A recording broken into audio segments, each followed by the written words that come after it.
Okay, so ito yung Red Magic Astra at para sa akin, ito na yung best Android gaming tablet ngayon. Una, dahil sa flagship Snapdragon 8 Elite chip. Pangalawa, dahil sa 165Hz OLED display. At pangatlo, dahil sa mas compact na form factor na hinahanap ng maraming gamers. Well, syempre wala namang perfect, so pag-uusapan pa rin natin yung parehong pros and cons base sa experience ko. So subscribe sakaling magustuhan mo tong video at follow mo na rin kami sa Facebook and TikTok para sa mga short clips pa namin. Okay, so tulad ng dati, uumpisahan natin to sa build at design. Last year, nagpakitang gilas na rin sa atin ang Red Magic pagdating sa tablets. Ito yung Red Magic Nova nila at kamukhang-kamukha lang din talaga nun itong Red Magic Astra. Parang mas maliit na version lang kung titignan. Meron tayong black and silver na color options, naka-metal body pa rin, may isang Red Magic logo sa gitna, glass bar na may mga circuit lines, Snapdragon 8 Elite, tsaka Red Magic branding na may LED, built-in RGB cooling fan, meron din tayo dyan. Mamaya babalikan natin yan sa usapang thermals. Wala ring camera bump dito so hindi siya nagwawabol kapag ginagamit ko ng nakalapag. So overall, para sa akin, sobrang simple lang naman nitong glass bar dito, pero ang lakas ng dating para sa isang gaming tablet. And marerecognize mo rin kaagad na Red Magic device siya dahil dyan. Pagdating naman sa build, wala rin akong marereklamo dahil naka-metal body nga. Actually, nahulog ko pa to. Sabaw moment kasi nga, compact, di ba? So, ibinulsa ko, nawala sa loob ko. Pagtayo kong ganon, pak, hulog, una mukha. Joke lang. Pero solid talaga yung pagkakabagsak. Napakanto pa, kaya nagka-dent ng konti. Thankful pa ako niyan kasi solid talaga yung tiles dito. Marble yata yon. Basta yung klase ng tiles na kahit mabagsak ka ng dumbbell, wala siyang pake, ganon. So pasado talaga sa akin yung build kasi nga kahit na may pagkasabaw yung nagamit, kinaya pa rin. Hindi nga rin pala nagka-dents yung screen kahit na wala tong screen protector and wala ring nabanggit ang Red Magic tungkol sa Corning Gorilla Glass Protection. Para lang sigurado, bibilhan ko rin kaagad to ng tempered glass and also IP54 rated na nga rin pala to kaya okay lang din kung matalsik-talsikan o kaya kapag naglalaro ka tas uminom ka ng drinks, natapunan, protektado naman sa mga ganyang katangahan. Okay.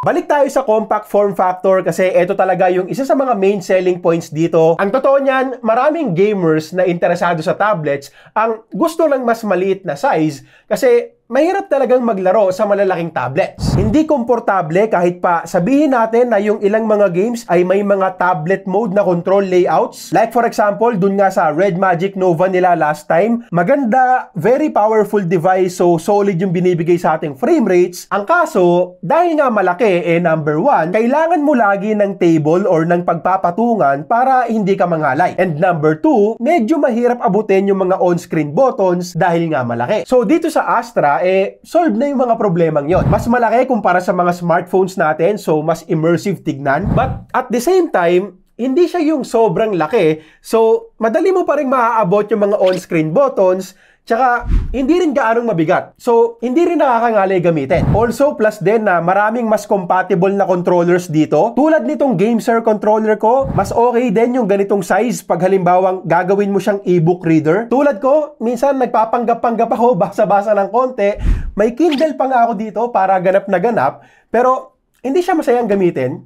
Mas masaya dito sa Astra para pagkabasa ko ng mga 3 to 5 pages, exit na kaagad, sabay launch ng Mobile Legends. Kung nagsusulat-sulat ka din tulad ko, okay din to. Ako kasi nagawa ako ng script and na-enjoy ko talaga yung pagtatype gamit yung ganitong mga smaller tablets. Lalo na dito kasi unlike sa iPad mini na walang vibration motor at all, dito, solid yung haptic feedback. Actually, dito ko sinulat yung script para sa review ko ng Red Magic 10S Pro. And kada pindot ko ng letters, talagang lumalagutok. Feeling ko nga chiropractor ako pag gamit ko to. Tak-tak-tak.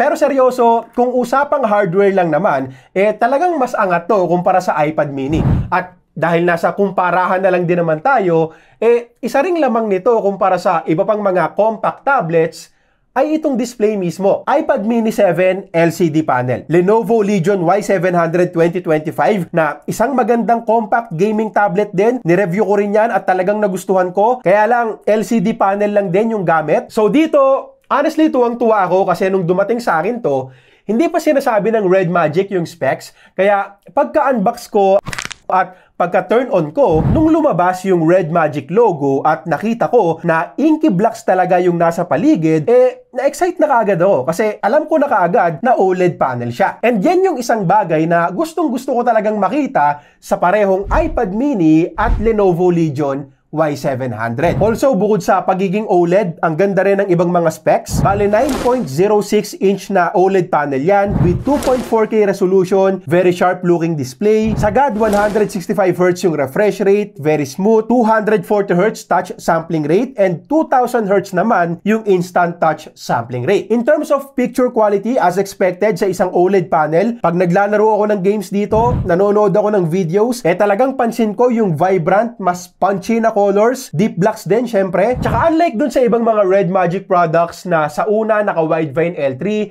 tapos after few weeks pa bago i-update sa Widevine L1, dito naka Widevine L1 na kaagad sa Netflix out of the box. So syempre alam nyo naman, anime kaagad yung papanoorin ko dito.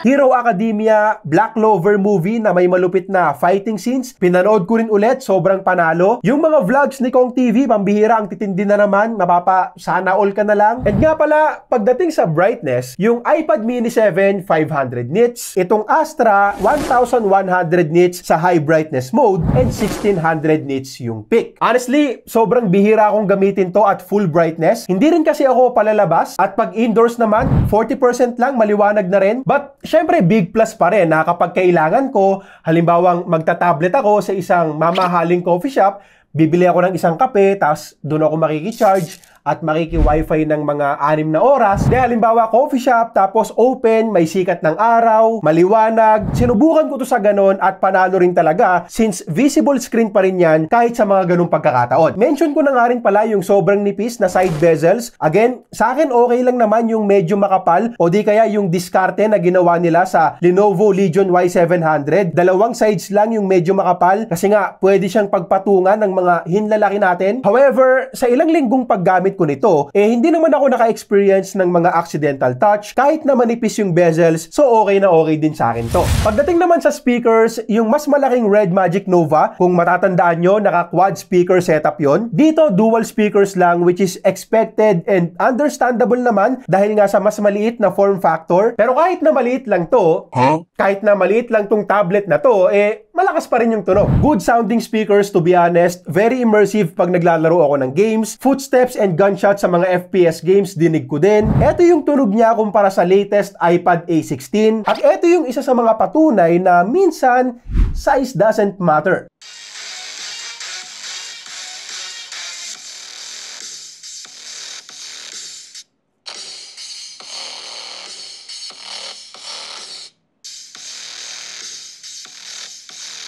Okay, so far, maangas talaga. Design, display, speakers, check lahat sa akin yan. Pero, hindi lang naman kasi to pang stock sa Facebook or pang nood-nood lang ng Viva Films.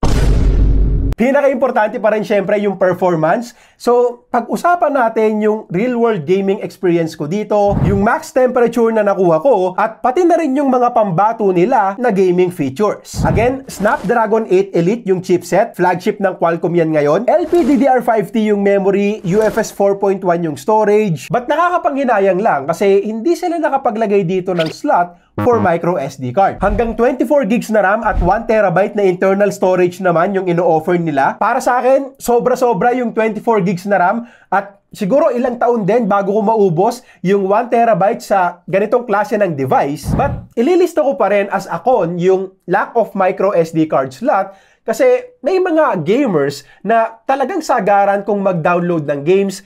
Lalo na yung mga nag-e-emulator. Nagda-download yan sila ng mga game ROMs. So, syempre iba pa rin kung meron ka na lang isang card para doon. Sa mismong performance naman, ang 2.2 benchmark score na nakuha ko dito ay nasa 2.6 million points. Yes, sinubukan ko ring i-turn on yung Diablo mode and hindi pa talaga tayo aabot ng 3 million. But still, super goods pa rin ang performance na makukuha natin dito. Mabilis talaga sa lahat. Sabi ko nga kanina, gamit ko rin for my productivity workloads and mamaniin lang talaga yung mga apps like Gmail, Google Docs, Google Drive at iba pa. Multitasking, wala ring problema. So, sa gaming, 10 games yung sinubukan namin dito and gagawa namin ng separate video yan para mapakita ko rin yung actual gameplay isa-isa. Sa ngayon, focus lang muna tayo sa 4 na games ML, CODM, Genshin, tsaka Wuthering Waves. Call of Duty Mobile, sobrang gandang experience, sakto yung laki ng screen, very immersive, responsive yung bawat pindot natin dyan, gyroscope aiming, pwedeng-pwede rin kasi walang delay, at perfect din to para sa mga players na maraming daliri yung ginagamit,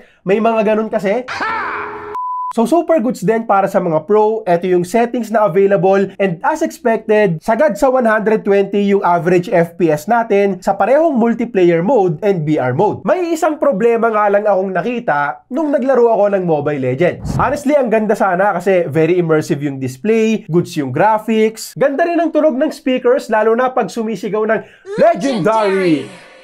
Hindi nga lang nangyari sa akin yon. Limited pa nga lang tayo sa 90 FPS ngayon. So mag-aantay-antay pa tayo ng updates. And sakaling ang itaas nila yan sa 120 FPS limit, maning-mani lang din yan dito. So yung problema ko na lang, may konting delay akong napansin sa may virtual joystick. Kung makikita nyo dito, pag naglalakad ako, tapos nagbago ako ng direction, opposite direction, may split second pa bago mag-react yung character. Parang wala siyang tiwala sa akin. Pag pindot kong ganon, iniisip niya pa, marunong ba talaga itong nagko-control sa akin? At tingin ko hindi hardware yung problema kasi makikita din naman natin na very responsive yung display sa bawat pindot ko. Mabilis niyang nare-recognize yung mga daliri ko. Pag skills yung pinipindot ko, wala rin akong napapansing delay. And sa ibang mga games like Genshin, Call of Duty, Wuthering Waves, hindi ko rin na-encounter yung delay sa may virtual joystick. So, para lang klaro, sa mga MOBA ko lang talaga to na-experience. Like ML, Wild Rift, tsaka HOK. Sa ngayon, hindi ko pa alam yung dahilan niyan. So, sakaling alam mo, let us know na lang din sa comment section at sana maayos din kaagad through software updates. Sa Genshin Impact naman, syempre highest graphics tayo, 60 FPS mode, and sobrang solid ng performance. 60 FPS average tayo dyan, very smooth yung gameplay. Sa Wuthering Waves, eto mas mabigat to. Alam nyo naman na eto talaga yung pinaka nagpapainit sa mga gaming phones na tinetest natin and nakakuha din tayo dyan ng 58 FPS average. So ang tanong na lang, kamusta yung thermals? Well, para sa cooling system natin dito, parang sa Red Magic Nova din. Meron tayong 20,000 RPM built-in cooling fan pero wala tayong external vents, walang fresh air intake dito, internal cooling lang lahat, dual layer vapor chambers tapos nilagay din nila yung liquid metal na ginawa nilang solid plate. At ang resulta, well, umiinit pa rin pero hindi naman yung pang prito levels. Sa mga casual games like Mobile Legends, hindi umabot ng 40 degrees kaya hindi ramdam. CODM medyo uminit ng konti. Genshin ganun din pero hindi lumagpas ng 45 degrees. Sa Wuthering Waves lang tayo umabot ng 46 after 30 minutes of gaming na masasabi kong normal at okay lang sa akin kasi halos lahat ng mga phones na sinubukan ko umiinit talaga dyan. Meron pa ngang umaabot ng 48 to 50 degrees. Hindi ito yung pinakamalamig na nakita ko sa isang tablet. Siyempre, mas malaki yung Red Magic Nova so mas okay din yung thermals doon. So, given na lang na compact nga to, goods na rin para sa akin. Tsaka yung mainit na part, andito naman sa bandang taas. Wala dito sa part na hinahawakan natin. Kaya kahit maglaro ka magdamag, hindi naman masusunog yung mga daliri mo. Pwera na lang kung dati pang sunog. Other gaming features pa, meron tayong dedicated switch dito para sa game space na customizable na rin ngayon. May mga gaming features din pag nag-swipe in tayo sa gilid, tulad lang din sa mga Red Magic phones. Bypass charging, meron din. USB 3.2 Gen 2 na nga rin pala yung port natin dito and may support yan for external displays. Tapos yung console mode, super goods din. Kung gusto mong i-connect to sa mas malaking monitor, sabay gamit ka ng emulators, okay na okay din yan. Sa battery life naman, 8,200 mAh yung battery capacity at tulad ulit sa mga Red Magic phones, mababa lang yung screen on time na nakuha ko sa PCMark battery test ni hindi yan umabot ng 10 hours pero nung actual gaming na, pasado naman. Sabi ko nga kanina, marami kaming games na sinubukan dito and minonitor ko na rin yung battery life habang testing. So, after 3 hours of gaming, may 51% pang natira sa battery, which is goods na rin talaga, lalo pat mix na rin naman yan ng magagaan at mabibigat na games. Ito yung mga games na nilaro. Tapos, after 4.5 hours, may natira pa ditong 21%. So, posibleng umabot tayo ng 5 to 6 hours of gaming dito. Depende sa title, syempre. At hindi na talaga masama yan kasi, yes, tablet yung pinag-uusapan natin dito, but Compact tablet kasi siya. Kaya ako nasabi na pasado yung battery life base sa testing namin. Ngayon, kung kapos ka pa sa 5 to 6 hours of gaming, medyo adik-adik ka, ngiwi-ngiwi ka sa mga games, pwede mo namang gamitin yung bypass charging para hindi mo na rin intindihin yung battery pag may long gaming sessions kayo. Also, medyo offset nga rin pala yung Type-C port dito para nga naman hindi sagabal pag naglalaro tayo ng nakasaksak. Kung ayaw mo naman ng bypass, gusto mo charge lang, okay lang din. Mabilis naman yung charging dito. By the way, wala nga rin pala tong kasamang charger sa box. So, isa rin yan sa mga cons. Ang ginamit kong pang charge ay itong pambatong charger din from Red Magic. Tapos, from 10%, umabot ka agad to ng 71% in just 30 minutes. Tapos 1 hour and 4 minutes lang din naman yung inabot para mapuno to 100%. So pwede naman yung laro ka ng matagal, tas 1 hour break, charge mo na rin, tas bakbakan na ulit. Okay, so karamihan sa mga bibili nito, wala naman talagang masyadong pake sa camera, but pag-usapan na rin natin ng mabilisan lang. Bali, meron tayong 13 megapixel main camera at 9 megapixel front cam. Okay, so ito naman yung video quality gamit ang front-facing camera nitong Red Magic Astra. Hanggang 1080p, 30fps tayo dito. And sa nakikita ko, hindi na rin masama yung quality. Lalo na kung gagamitin lang naman natin to sa mga mabilisang video calls lang. Mukhang mas okay pa nga yung quality dito kumpara sa latest iPad A16. And by the way, meron tayong dalawang microphones dito. Gamit ko rin yan ngayon. So let me know na lang din sa comments kung anong tingin nyo sa parehong audio at video. Okay, so eto na rin yung video quality gamit tong latest iPad A16. Hanggang 1080p, 60fps naman tayo dito. And kung makikita nyo, mas malawak yung field of view. But yun nga, mas soft yung kuha. Eto naman yung mga photos gamit ang main cam na honestly, not bad na rin for a tablet. Good colors, tsaka sharp and detailed din pag maliwanag.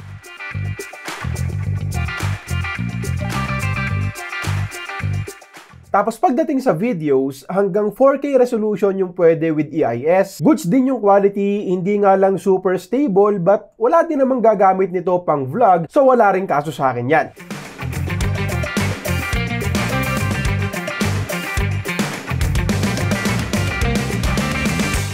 Other features pa, may fingerprint scanner sa power button and big plus yan para sa akin. Yung Legion Y700 kasi na nireview ko last time, wala. So, every time na mag-a-unlock ako, pin, pattern, or password pa, dito, mabilisan lang yung pag-unlock, very accurate din, and naka Wi-Fi 7 na nga rin pala, maganda yung sagap, at okay din yung ping nung naglalaro ako ng mga games. Okay, so Red Magic Astra starts at $549 yung presyo. Wala pa nga lang official pricing dito sa Pilipinas, so ilalagay ko na lang din yung link dyan sa may description kung saan kayo pwedeng makabili pag available na. Bago yon, eto muna yung mga nakita kong cons na depende rin naman sa gagamit kung big deal ba o hindi. No headphone jack, no micro SD card slot. Umiinit din kapag sagaran talaga yung gamit. So, kung alam mo talagang demanding yung game na nilalaro mo, pwede kang maglagay ng magnetic ring dyan. Tapos, gamitan mo na lang din ng magnetic phone cooler. Yung nakita kong delay sa virtual joystick sa mga MOBA games, sana maayos din kaagad through software updates. Kasi, sabi ko nga kanina, wala namang delay sa ibang mga laro. So, most probably, optimizations lang din ang kailangan nila dito. And lastly, kung gusto mo tong gamitin, hindi lang for gaming, but also for productivity, sabihin na lang natin na ginawa to mainly for gaming talaga. Sa ngayon kasi wala pa akong nakikitang keyboard case at stylus na ino-offer ang Red Magic para dito. Actually, wala nga rin akong nakitang pogo pin connectors or yung magnetic part na pwedeng pagkabitan ng stylus pen sakaling ang gagawa sila. Well, yung iPad mini 7 din naman, wala ring official keyboard case from Apple. Apple Pencil ang meron. So, kung nagamit ka ng mga ganon for taking notes or kung ano pa man, mukhang malabo pa dito sa Astra. Ngayon, kung titignan lang natin to kung ano talaga siya, isang compact Android gaming tablet na ginawa for comfortable handheld gaming, sobrang panalo nito para sa akin. Nagustuhan ko talaga tong tablet na to, tsaka konti lang kasi yung gumagawa nito. Ang magkakalaban lang, ito, iPad mini tsaka yung Legion Y700. Sa iPad mini 7, kung habol mo rin yung productivity, yes, posibleng mas magustuhan mo yon dahil nga sa mga accessories, operating system, tsaka Apple ecosystem. Pero kung gaming lang naman ang usapan, eto talaga versus Lenovo Legion Y700. Pag-iisipan ko kung bibilin ko rin yung latest version ng Y700 na naka Snapdragon 8 Elite na rin, but Ngayon pa lang, sabihin ko na rin na mas nagugustuhan ko itong Astra. Una dahil nga sa OLED display, andyan din yung fingerprint scanner, tsaka global version na rin kasi to. Unlike dun sa Y700 na most probably China ROM lang yung mabibili natin. Okay, so yun lang muna para sa ngayon. Link sa description para sa mga gustong bumili. Subscribe kung nagustuhan mo tong video para sa review ko ng Red Magic 10S Pro.